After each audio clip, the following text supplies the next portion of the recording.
Right. What is up, YouTube? Wheelies with Boog and my special guest, my best friend, my main man, my partner in crime, Walker. Say hey, YouTube. My man.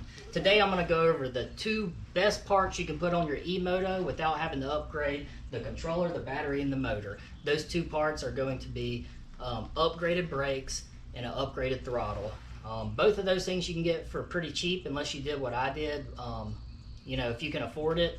I went with the Ultra B rear brake conversion kit and the FX throttle, and those things are awesome. I didn't know how bad the stock brakes were on it until I put these on there. These are awesome. Okay, I should have known by the little menace's smile that he was gonna cut the camera off on my phone.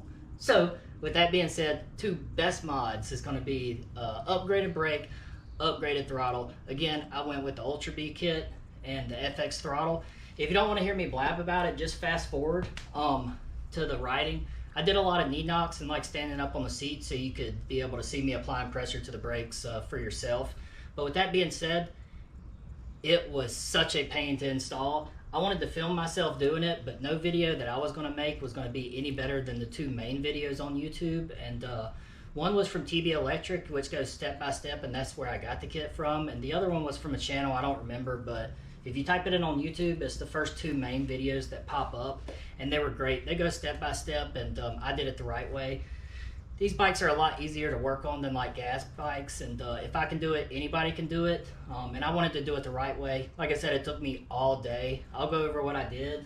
You got to take the controller off, the skid plate off, a bunch of other stuff connected to the controller. You got to take the battery out, the battery tray, a component hooked to the battery tray so you can be able to slide the brake through the frame. You got to take the fork down so you can get the lines on the other side of it. And I saw a lot of videos where people were a little lazy about it and they had the line over the pegs and just made it easier. And some people also just take the lines off, but if you do that, you got to re-bleed the brakes. I didn't want to do that because the brakes come pre-bled depending on where you buy it from. But then you got to take the rear tire off, obviously the chain. You got to change the rotors because it comes with a bigger rotor, and you got to line everything back up. So I'll just kind of go around the bike and show you what I did. So controller comes off, the skid plate comes off. I obviously had shift locks that I had to take off, and those suckers are always a pain to put on. But if you see the line, it goes on the other side of the fork. It goes through the frame under the battery, and it comes back here. So like I said, I wanted to do it the right way. It did take me forever. Might not for other people, but this kit is so awesome. Like I said, if you can afford it, I recommend it. There you go. You got your little clicky that all the kids like, and it is pretty satisfying. So without further ado, let's go, let's ride.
right, YouTube fam, that's it. Thanks for watching. Like, subscribe, whatever you want to do. Like I said, I just post my point of view, raw sounds. Every time I put something new on the bike, I like to ride it around for the sound to let everybody hear without music in the background and me blabbing. And I love this brake kit. I didn't know how bad the stock brakes were until I put this on. 100% worth the money. I know it's expensive, but if you can afford it, do it. This is a have to have with this bike if you're doing any kind of aggressive riding. I mean, just cruising around riding wheelies like me, it's a have to have. So appreciate you guys watching. On to the next.